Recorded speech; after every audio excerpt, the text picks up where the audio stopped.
My cursor hovered over the confirmation key for a $76 million relief package.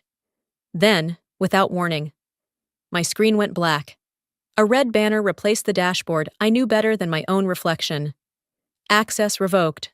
Employment terminated. For a moment, the room froze. My hands hovered above the keyboard. My breath caught.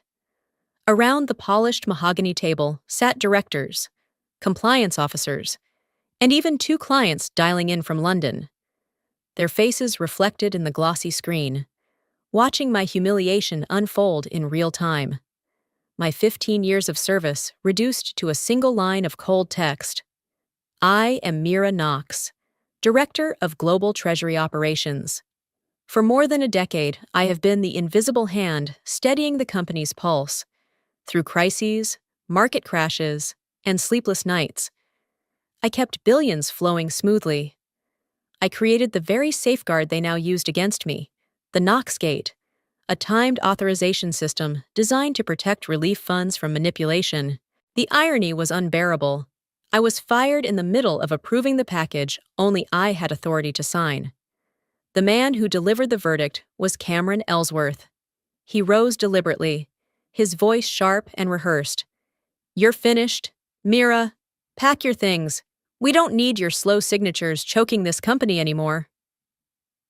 Laughter flickered at the edge of his words, a smirk playing across his lips, as if this were a personal triumph rather than a public execution. Cameron was everything I wasn't: brash, fashionable, drunk on speed and shortcuts. He thrived on being seen, on making bold moves in front of powerful men. I, in contrast, built my reputation in silence, through accuracy, through stability, through protecting the very reputation he now gambled with. The humiliation cut deeper because of the setting. We were in the executive conference room, a glass-walled aquarium above the trading floor. Everyone could see inside. Everyone saw me stripped of authority in seconds. My screen extinguished like a candle. Even the clients, faces pixelated on the video call, shifted uncomfortably, whispering to one another. One of them muttered, "In the middle of approval?" As if to confirm the absurdity of it all, I wanted to protest, to remind them who had kept this company alive when reckless ambition nearly killed it. But the words lodged in my throat. My voice betrayed me, replaced by silence, the silence of shock and shame.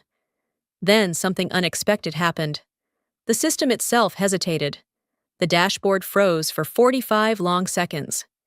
Cameron leaned over my laptop, tapping keys, frowning.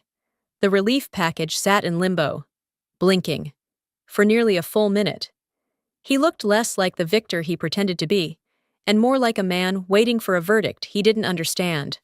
Finally, the screen flickered back to life.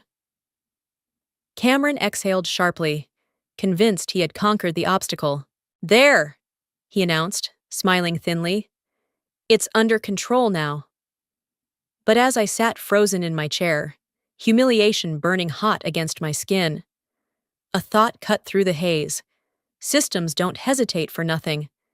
I sat there in silence, my screen blank, my body stiff. But inside my mind was already racing backward through the years that had led me here.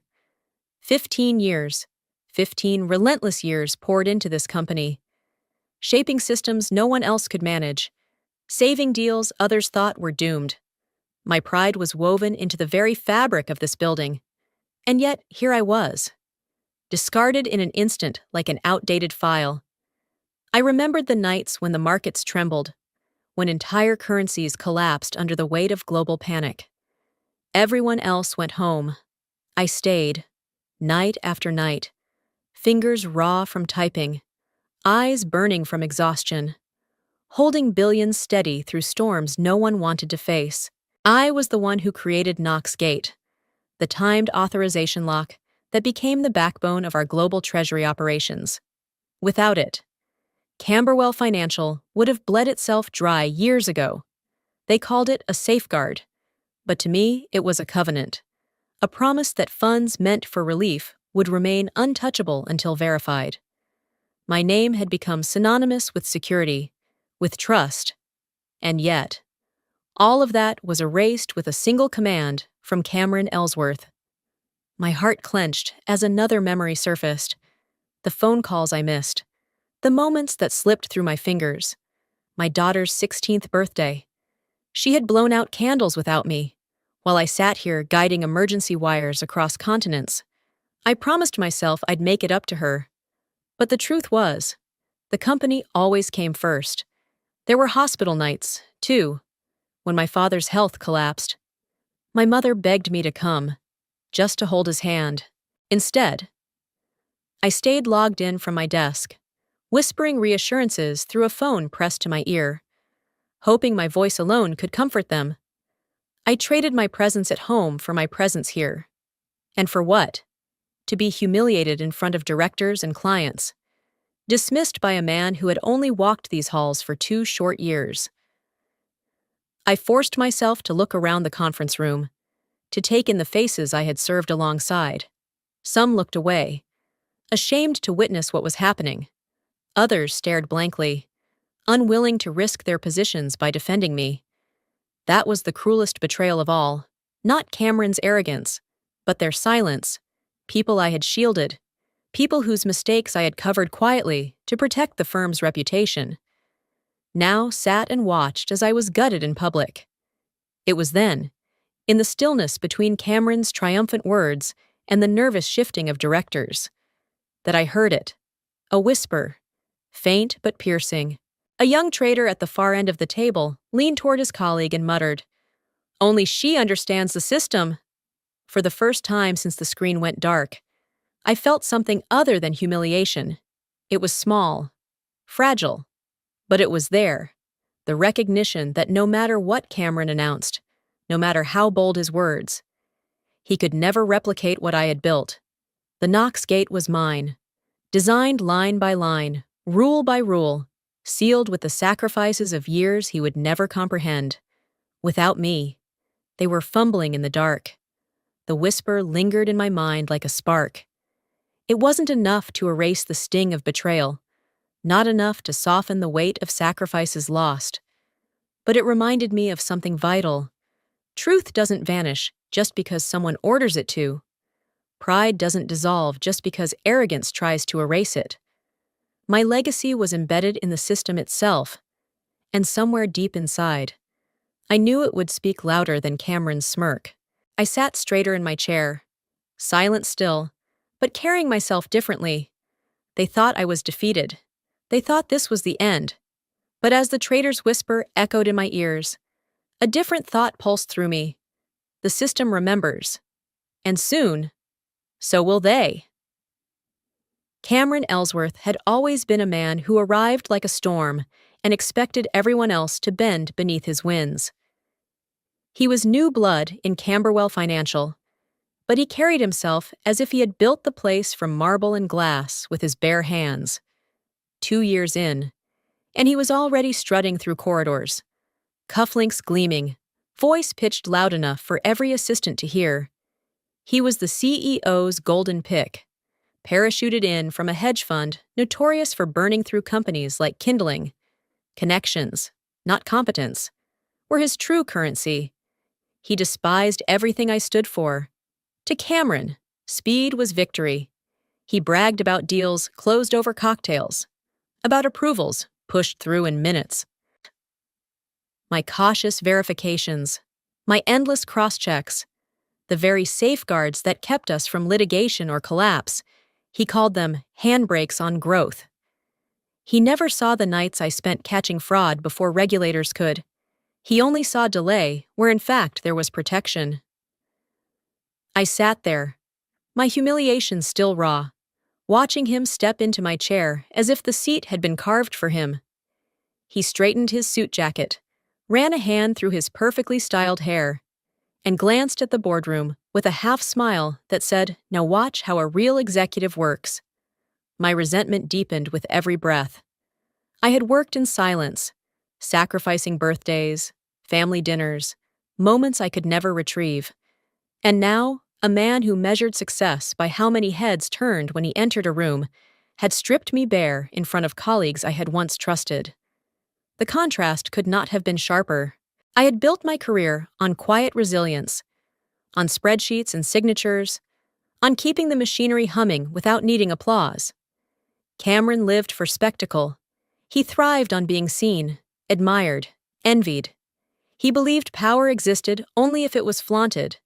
And in this moment, with my screen dark and his hands on my keyboard, he believed himself untouchable. "See? Simple," he said smoothly, fingers gliding across keys. "We move forward. We move faster. No more delays." The directors shifted, some nodding with hesitant approval, others still uneasy. Clients on the screen blinked, whispering to aides just off camera. Cameron leaned closer, hitting the authorization key with a flourish, the way a magician might reveal the final trick of a performance. Then the system paused. A small notification flashed, stark against the background of financial dashboards. "Pending Knox signature." For a moment, silence cloaked the room. I felt my chest tighten, not with relief, but with a fierce, bitter satisfaction. He hadn't expected it. His eyes narrowed, the smirk faltering as if someone had tugged the mask from his face. He recovered quickly, covering the pause with a dismissive laugh. "A technical hiccup. IT will resolve it. Old code, outdated processes, we'll clean it up." But I saw it. I saw the flicker of doubt in his expression, the faint tremor of someone who realized the stage beneath his feet might not be as solid as he boasted. Inside me, resentment coiled tighter. This was the man they had chosen over me, the man they trusted to lead in my place, a man who dismissed caution as weakness, who mocked the very structures that kept the company upright. I wanted to stand and shout, to tell every person in that room that without me, without the Knox gate, they were balancing on glass. But I remained silent. Instead, I memorized the look on Cameron's face as the words, "Pending Knox signature," glowed on the screen. It was a look that betrayed something he would never admit: fear. The order came swiftly. 2 members of HR appeared at the door. Their expressions rehearsed neutrality, as if they had practiced removing people without ever meeting their eyes. "Ms. Knox, if you'll come with us," one of them said. Their tone was polite but sharp enough to cut, leaving no space for refusal. I rose slowly, each movement weighted with the sting of disgrace. My computer still glowed with the words, "Pending Knox signature." But that screen was no longer mine. I gathered the cardboard box HR had prepared, the universal symbol of professional exile, and began walking toward the door. The conference room was silent. Silent, except for the sound of my footsteps echoing across polished floors. Silent, except for the scrape of Cameron Ellsworth's chair as he slid confidently into the seat that had been mine for over a decade. He adjusted the height, leaned back, and crossed his legs with the ease of someone who believed the throne had always belonged to him. The sight pierced me deeper than his words ever could. Through the glass walls, I could see the trading floor buzzing with activity. Screens flickered, phones rang, markets moved. And there I was, a woman carrying her career in a cardboard box, paraded like a warning to anyone who dared question authority. Every step felt heavier. Suppression sat in my chest, thick and suffocating. Humiliation clung to me like a second skin. We entered the lobby, sunlight pouring through the tall windows, its warmth a cruel contrast to the chill inside me. One of the HR reps handed me an envelope. "Your exit documentation," she said briskly. I opened it briefly, scanning the lines through blurred vision. My termination time was listed as 4:57 p.m. My eyes narrowed. That was wrong. I had been cut off at 5:02 p.m., in the middle of approving a relief package. 5 minutes may not have mattered to them, but to regulators, to auditors, to anyone reviewing the record, it could mean everything. I folded the paper and slipped it into the box. Saying nothing, suppression demanded silence. Rage demanded patience. As I turned to leave, Movement caught my eye. One of the clients, a senior representative from a European pension fund, was slipping out of the conference room. His face was flushed, his movements quick, as he passed. I caught the words he muttered under his breath, sharp and incredulous. Insanity! Firing her in the middle of an approval? The sentence struck me like a hidden chord, vibrating in the quiet I had been forced into. He hadn't meant for me to hear, but I did. And it told me something vital. Not everyone was fooled by Cameron's spectacle. Someone, at least one, had seen the madness for what it was. I clutched the box tighter, holding on to that fragment of validation as if it were a lifeline. My face remained composed, but inside, the humiliation simmered into something harder, something sharper. Suppression had kept me quiet, but it could not erase the truth. The paper with the wrong time, the whisper of disbelief, the glow of pending knock signature on the screen. They were threads waiting to be pulled. I walked through the lobby doors into the open air, the city alive around me, but my ears still rang with the silence of that conference room. They thought they had buried me in humiliation. They thought this was the end. But humiliation, I realized, has a way of fermenting into resolve, and behind glass walls, with Cameron grinning in my chair. The system was already counting down, outside the glass walls. I set the cardboard box down on a marble bench in the lobby and drew a steady breath. Humiliation still pressed against me, raw and heavy. But beneath the sting, there was something else rising, something quieter, more deliberate. It was the same feeling I'd carried years ago. The day I realized no one in this company was safe unless I built protections they couldn't take away. That memory returned with painful clarity. A decade earlier, I had watched my closest colleague, Daniel Ross, escorted out just like me. He had been a meticulous analyst, the kind of man who triple-checked numbers until they sang in perfect harmony. When a compliance failure rocked the firm, they pinned it on him. Wrong place, wrong time, wrong signature. He pleaded, begged for a chance to prove he hadn't missed the red flag.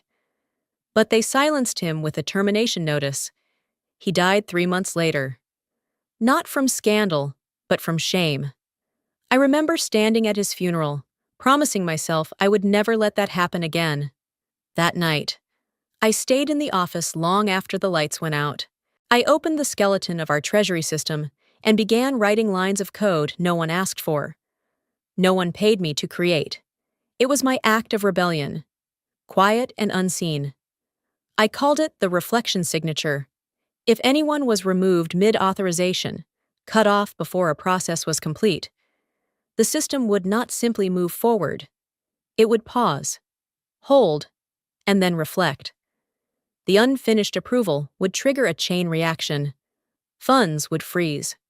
Regulators would be alerted. And every line connected to that transaction would be locked until a true knock signature completed it. I never told a soul. To the outside world, the system looked like an ordinary safeguard, but embedded deep within was my defiance. A safeguard not only for the company, but for those who risked becoming scapegoats. It was my silent promise to Daniel, and to myself, that no one's career would end in a smear of false blame. Now, sitting in the lobby with my box of remnants, I realized what Cameron had unknowingly walked into. He thought he had stolen my authority with a flourish of words and a smirk. He didn't realize he had stepped onto a stage where the curtain was already wired to fall. Upstairs, behind glass, the system waited. I could almost see the clock embedded in the lines of code, ticking steadily forward. The reflection signature had a built-in countdown. If no Knox authorization was re-entered by 5:29 p.m., the transaction would collapse into a full freeze. No one in that conference room knew. Cameron would be sitting there, confident in his control, surrounded by directors desperate for him to prove he could manage the system. But he would not see the countdown glowing beneath the surface, hidden in plain sight. I pressed my palms together, steadying myself. This wasn't revenge. It was inevitability. The system would do exactly what it was designed to do, and when it did, the truth would shine through louder than any words I could speak. Through the lobby glass, I caught a glimpse of the boardroom above. Cameron leaned back in my chair, grinning, gesturing toward the frozen screen as if he commanded it. He didn't realize the stage lights were dimming. He didn't realize the clock had already begun. The humiliation of minutes ago still burned. But beneath it, a quiet defiance spread through me. I had planted a seed years earlier. And now, without lifting a finger, I would watch it bloom. From the marble bench in the lobby, I could see the blur of movement behind the glass walls upstairs. Cameron Ellsworth's gestures grew sharper, his confidence less certain. What had begun as a performance of dominance was slipping, piece by piece, into something less controlled. He pressed the authorization key once, twice, 3 times. Each time the screen blinked.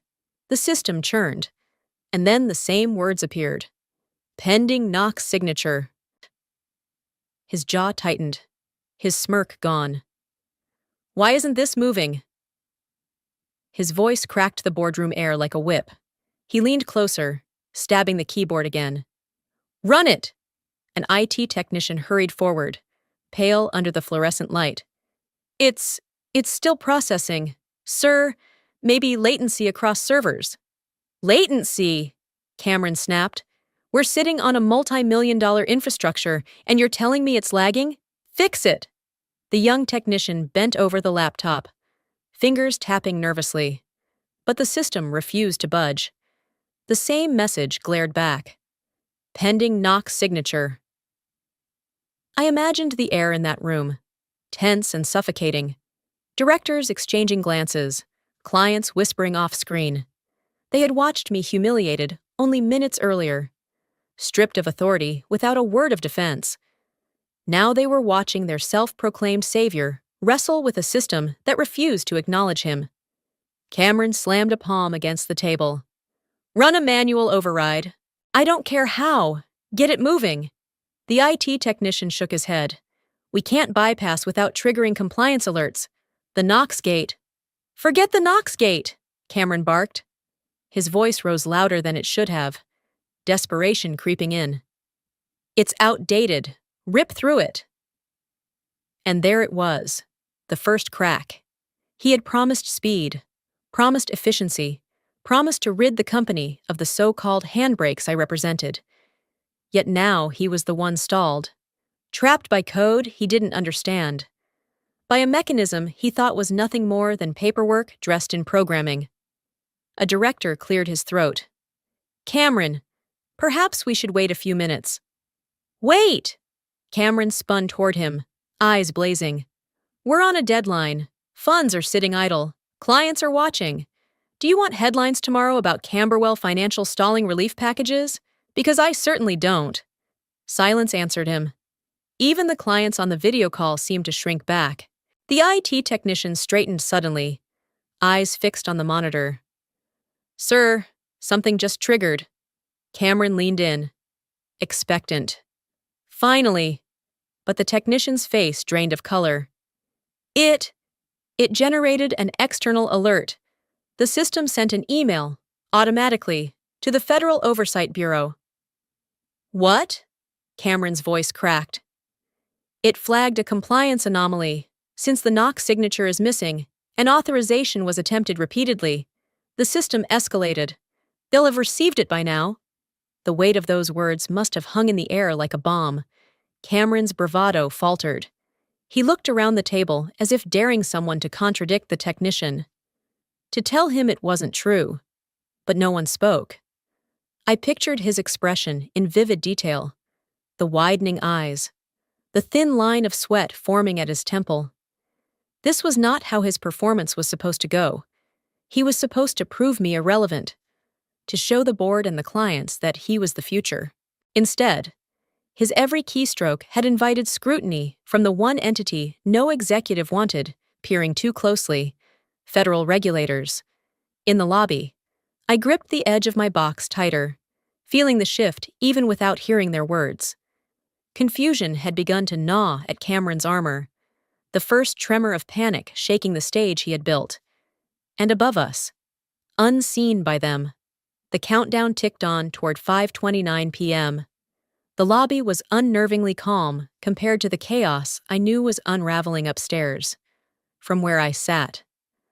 The marble floor beneath my shoes gleamed like it had been polished just to watch me fall. The cardboard box rested beside me on the bench, its edges cutting into my thigh, filled with the stripped-down fragments of 15 years of service, papers, pens, a family photo I barely glanced at anymore. But the silence of the lobby could not drown out the sounds seeping down from above.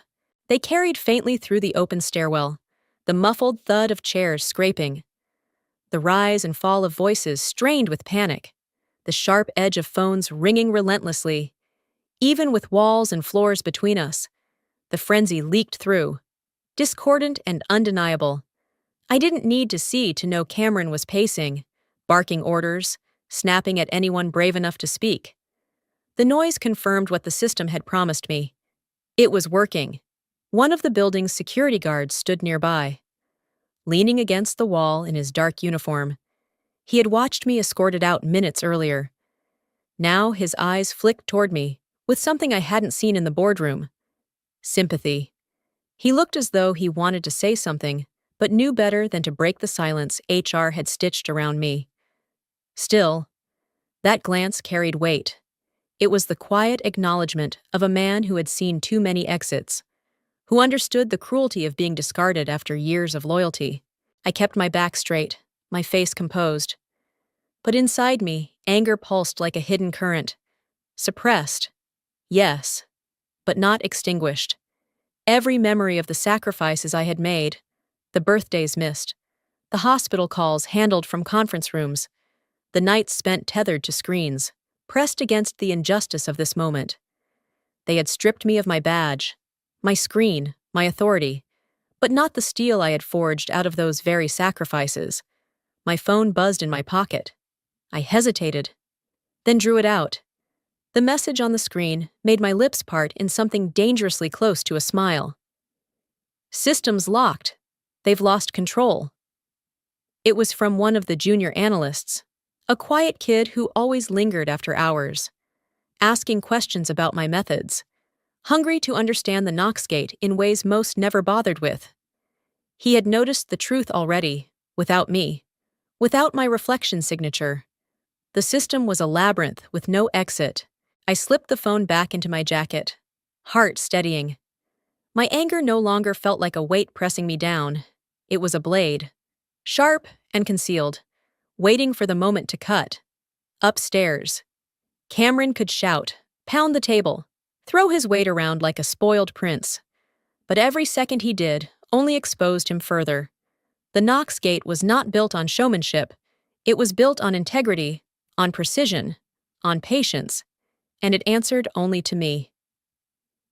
The guard cleared his throat softly, glancing at the elevator, where executives moved hurriedly in and out. Faces flushed, papers clutched too tightly.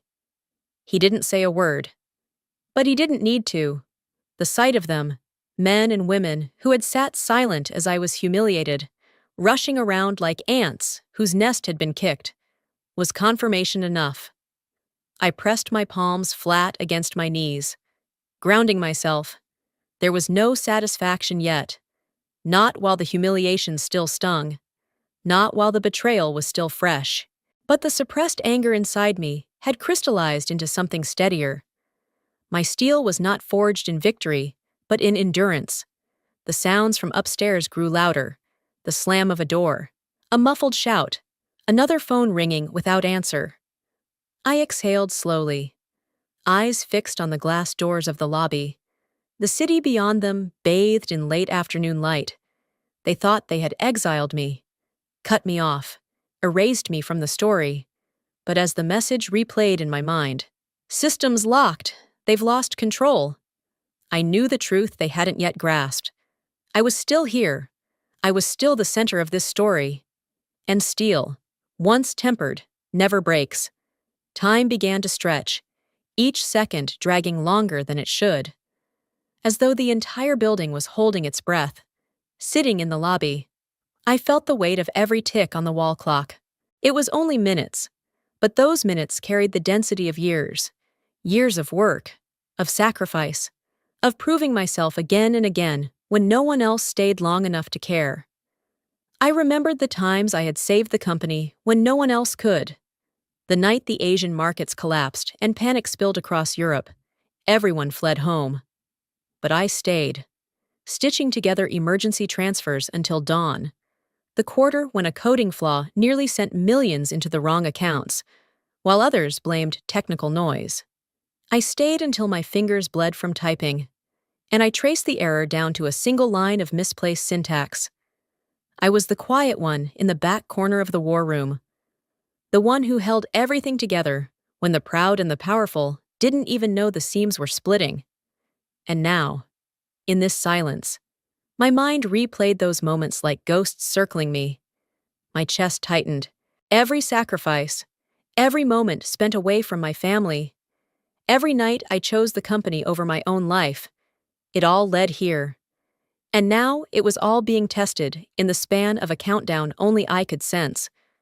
Upstairs, the tension had to be unbearable. Cameron Ellsworth, desperate to salvage his crumbling performance, leaned harder into the screen. I could almost hear his voice through the floor, sharp, brittle, cracking under the weight of expectation. Then it happened, his false reprieve. The IT technician, sweating under his collar, dug into the code and produced something buried deep, an override string. Cameron's eyes lit up. His grin returned, sharp and triumphant. He snatched the keyboard, muttering, "Finally, this is it." I pictured the smirk spreading back across his face, that arrogant tilt of the head as he prepared to prove me irrelevant once and for all. Around him, directors must have leaned in, relief flickering in their eyes. Clients on the screen probably sat up straighter, believing the crisis was ending. Even the IT technician, trembling, may have felt a glimmer of pride, thinking he had rescued his boss. Cameron straightened his tie, exhaled like a man stepping back into control, and pressed the enter key. The screen blinked. For half a breath.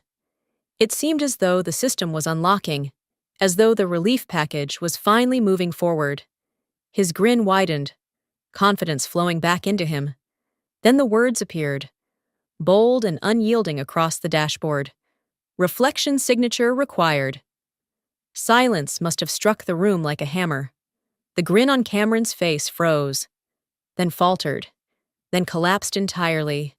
The color drained from his cheeks. The IT technician stammered, That shouldn't be there." But it was there. It had always been there, embedded years ago, written in quiet defiance, waiting for this exact moment. From the lobby, I didn't need to see the details. I could feel it. The tightness in my chest loosened just enough for me to breathe. His false hope had evaporated in an instant, replaced by the realization that no override, no shortcut, no brute force could erase me from the system I had built.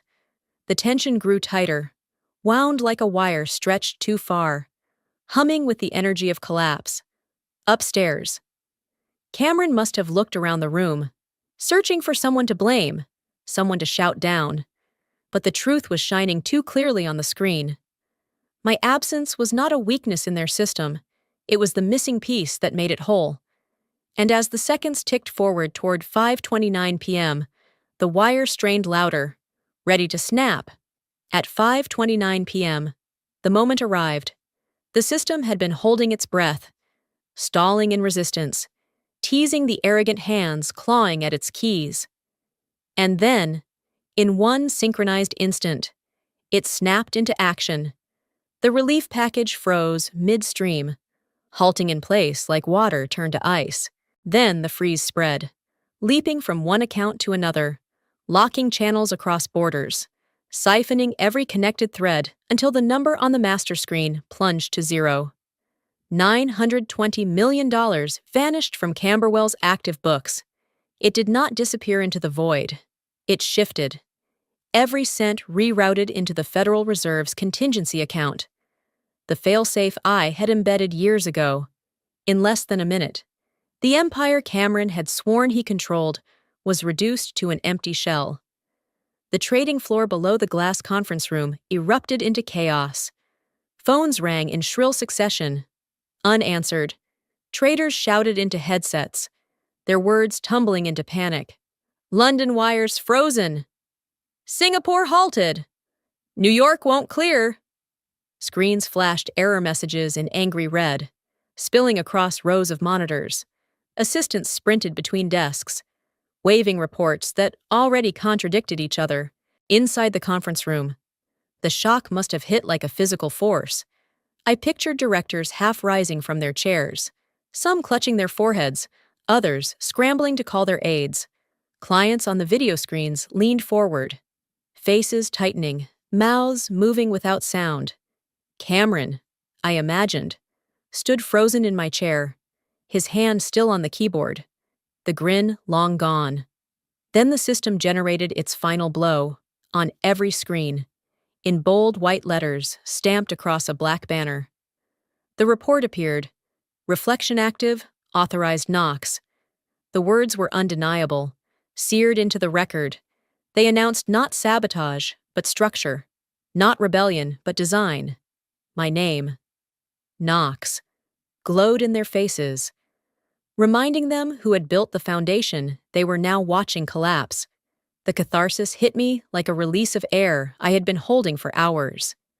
I sat in the lobby, the cardboard box by my side, my pulse finally slowing as the weight of humiliation lifted. The system had spoken the truth I hadn't been allowed to voice. I didn't need to argue, didn't need to defend myself. The code itself carried my legacy, my defiance, my vindication. I imagined the scene above me, Cameron stumbling for words, insisting this wasn't real, that it was an error. But the traders knew better. The directors knew better. The clients knew better. And the regulators, alerted by the automatic escalation, would see the record exactly as it was. Reflection active, authorized knocks. For years, I had carried the resentment of sacrifices unacknowledged.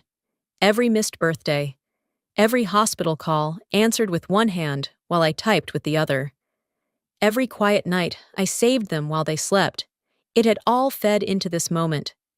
Now the company was forced to face those sacrifices embodied in code. They could erase me from payroll, but they could not erase my imprint on the system. The lobby buzzed faintly as executives rushed past, their voices jagged with fear. One man barked into his phone. "Pull liquidity now! Get confirmation!" Another hissed. "The feds already have it. We can't touch it." Their panic swirled around me, but I sat still, centered, almost calm. For the first time that day, I felt taller. The humiliation that had crushed me at 5:02 was gone, replaced by something sharper and cleaner: release. The truth had broken free, and with it came justice, not delivered by me shouting in a boardroom, but by the very structure they had once dismissed as my obsession. Upstairs, the glass walls contained chaos. Down here, in the lobby, I simply folded my hands in my lap and whispered to myself, "Now they know." The glass walls no longer concealed Cameron's unraveling. Even from the lobby, I could hear his voice ripping through the air upstairs, a raw, frantic edge replacing the polished arrogance he had worn just an hour earlier. "She did this," he roared. "Mira Knox sabotaged the system." The accusation cracked like thunder across the conference room, but it landed on silence. There was no proof, no evidence, only desperation spilling out of a man who had promised control and delivered collapse. "Look at the timing," he barked, gesturing wildly toward the frozen screens. "She was in the middle of the approval. She set this up. Don't you see it?" But what they saw was different. They saw a man grasping at straws, his composure shattered, his tone spiraling from authority into hysteria. The directors sat rigid, eyes wide, lips pressed thin. The clients on the video feeds leaned back in their chairs, whispering to aides who would remember every detail for tomorrow's headlines. I stood on the ground floor, still and silent, watching through the paneled glass as Cameron paced like a trapped animal. My humiliation had been public, my exit deliberate, but my calm now was something deeper. I no longer needed to defend myself. I didn't even need to speak. The system had already testified on my behalf, and every second that Cameron screamed only carved his own guilt deeper into the record. He slammed his fist on the table, rattling glasses of water. "This is sabotage! She's behind it!" Then came the twist that unraveled him completely. The chief financial officer, a seasoned man who rarely raised his voice, pulled up the latest compliance report on his tablet. His face drained of color as the banner scrolled across the page. The words were unavoidable, permanent, embedded by the system itself. Reflection active, authorized Knox. The CFO froze, staring at the words as if they were carved into stone. He lifted his eyes to Cameron, shaking his head slowly. "It's not sabotage," he said, voice low but final. "This isn't tampering. This is design. It's baked into the architecture." Cameron faltered, his mouth opening and closing without sound. No, that can't. She. His words stumbled over themselves, collapsing under the weight of the undeniable. The Knox signature had been etched into the legal record. It could not be deleted, not even by him. The directors leaned closer to the screen, whispering among themselves. A client on the video call said bluntly, "So she was the safeguard all along." Another chimed in, "You fired the one person who knew how to hold this together." Cameron's face reddened, sweat shining at his temple. He tried again, weaker this time. "She must have hidden this. Some kind of back door." The CFO cut him off. "Back door, Cameron. This is compliance. This is the safeguard that kept us out of federal court for 15 years. And you tore it out in the middle of an approval." The words sliced cleanly, leaving no room for Cameron's defense. His panic filled the room like smoke, choking every attempt at control. And me? I stood quietly in the lobby, my reflection faint on the glass, calm in the storm he had created. My chest rose with steady breaths, my hands folded loosely over the box I carried. I didn't need vindication from my own lips. The system had already spoken, louder than any accusation, louder than any smear he could throw. Cameron shouted one last time, his voice breaking, "She's a saboteur!" But no one believed him anymore. The glass doors hissed open as I stepped out of Camberwell's tower. The late evening air rushing against my face like a release. Behind me, chaos still churned through the floors I had once commanded. Phones would be ringing, directors whispering, Cameron unraveling in front of clients he had sworn to impress. But out here, the noise softened into distance. The city swallowed their panic, leaving me with something quieter, something steadier. The sun was setting over the skyline, gilding the glass towers in shades of copper and rose. Its light washed across my shoulders, painting me in warmth I hadn't felt in years. I shifted the heavy binder I still clutched to my chest, its edges pressing into me like proof that I still carried weight, still carried history. It was the last piece of me they hadn't stripped away, a symbol of all the work they thought they could erase with a few keystrokes and a smug announcement. Each step away from the building loosened the tightness in my chest. I expected to feel anger still, or humiliation, or the bitter sting of betrayal. Instead, I felt a strange calm, a quiet vindication growing stronger with every block I put between myself and Camberwell Financial. They had tried to erase me. Instead, my name now burned brighter than ever in their records. Reflection active. Authorized Knox. My phone buzzed in my jacket pocket. I paused beneath the fading glow of the street lamps, pulling it free with a weary hand. A message glowed across the screen. "Mira, Victor Lang, CEO of Red Haven Capital. Call me tomorrow. We want you to lead our global compliance division. I stopped walking. For a moment, I simply stared at the words, the letters so clear against the dim background that they seemed etched into the glass of the phone itself. Redhaven Capital, one of Camberwell's fiercest rivals. And Victor Lang, a man whose reputation for precision and integrity carried weight across continents. The vindication swept through me quietly, not in fireworks, but in steady waves. They had cast me out, humiliated me before peers and clients, branded me as obsolete. Yet here I stood, with a future opening at my feet before the dust had even settled on their collapse. Then another memory stirred, one that deepened the twist into something almost poetic. 5 years earlier, I had presented the Knox Gate at an international compliance conference in Zurich. Most executives had brushed past it as a niche safeguard, too meticulous, too cautious for their hunger for speed. But one voice had risen in genuine praise, Victor Lang. He had stood at the back of the hall, speaking loudly enough for others to hear. "This is the kind of foresight the industry needs," he had said. I remembered the way his eyes had lit with recognition, not of me, but of the principles I had embedded in my work. And now, half a decade later, he was reaching out, offering not flattery, but leadership, offering not dismissal, but trust. I exhaled, slow and steady, the air leaving me like the final remnants of a storm. Vindication didn't have to roar. Sometimes it whispered through unexpected channels, arriving in the form of a simple text that carried more weight than any public apology Camberwell could ever issue. The sun slipped lower, casting long shadows across the pavement. I hugged the binder closer to my chest, its corners digging into me, grounding me in the reality of what I had endured and what I had earned. Behind me, Camberwell Financial would scramble for explanations, for scapegoats, for any way to undo the damage. But out here, in the fading light, I no longer carried their chaos. I carried only the truth, that my work had outlasted their betrayal, and my name had been written where it could not be erased. Quietly, I smiled to myself. Justice didn't need to be loud.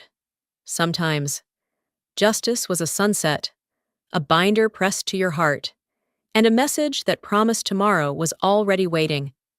The city air was cool against my face as I moved farther from the glass tower. Each step measured, deliberate, carrying me away from the place that had tried to erase me. The late sunlight draped across my shoulders, warm and golden, softening the weight I had carried for hours. I didn't look back at first. I wanted distance, wanted the silence that came when you finally walked out of a room that had stolen your dignity. But curiosity tugged at me, and eventually, I turned. Behind me, Camberwell Financial was no longer the shining monument it pretended to be. Through the transparent walls, I could still see fragments of chaos, executives rushing, phones pressed to ears, faces pale with the weight of their collapse. But what stood out most was the glow of the massive LED display mounted above the trading floor. Visible even from the street, flashing in relentless red letters. It read, "Knox Reflection Active." The message pulsed against the glass facade, a beacon of truth that no one could silence. Clients, pedestrians, even taxi drivers pausing at the curb could see it. My name, the very name they had tried to bury, now blazed across their building in proof of what had happened. They had attempted to cast me out quietly. Instead, they had built a stage for my vindication. I stood still, binder pressed to my chest, watching as the symbol repeated itself across the screen. Inside the building, I could imagine Cameron fighting, screaming, demanding someone shut it off. But the system wasn't his to command. It was mine. It would not stop until the countdown finished its cycle, until regulators had what they needed, until every connected account reflected the freeze. My phone buzzed again. A new message appeared from the same junior trader who had whispered the truth earlier. the one who had dared to notice what no one else admitted. The market is already calling it the Knox reflection collapse. Everyone knows the truth. I exhaled, steady and slow. That was it. Not just a technical failure, not just a frozen transaction. It was a collapse named after me. Not in shame, but in acknowledgement. My work had written itself into the financial record, into headlines, into the very language of the industry. For years, they had overlooked me. Now they couldn't forget me. I smiled faintly, the words forming on my lips, soft but certain. Sometimes justice takes 27 minutes. And just as I whispered it, a camera clicked nearby. I turned slightly, and there he was, a journalist, notebook in one hand, camera in the other, lens trained on the glowing red letters that lit the tower behind me. His face was sharp with focus, the look of someone who knew he had stumbled into a story bigger than he expected. He snapped another photo, then glanced toward me, recognizing my binder, the way I stood alone in the light while the chaos churned behind me.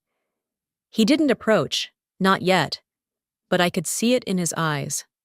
Tomorrow, the world would know. It would no longer be confined to whispers among traders or regulators' inboxes. It would be printed, broadcast, dissected across screens everywhere. My story would not fade. It would spread. I tightened my grip on the binder and turned back toward the street. Freedom didn't roar. It didn't need to. It walked quietly with you as you left the ashes behind, as you stepped into something new, carrying nothing but truth. Justice wasn't loud tonight, but it was undeniable, pulsing in red across the glass walls I had once sat behind. And redemption. It wasn't a gift from them. It was the strength I had carried all along, finally recognized, finally undeniable. I walked on, the sunset stretching shadows across the pavement, the city humming around me with its usual rhythm, as if nothing monumental had just unfolded. But I knew better. Camberwell's tower no longer loomed over me. It was just another building, flashing its confession across the skyline. And I was free. Sometimes injustice feels permanent, like there's no way to fight back. But as Mira's story proves, truth has its own clock, and when it strikes, justice can rewrite the ending. What would you have done in her place? Fight openly, or trust the system you built in silence? Share your thoughts in the comments below, and if this story spoke to you, don't forget to like, share, and subscribe for more powerful stories of resilience and unexpected justice.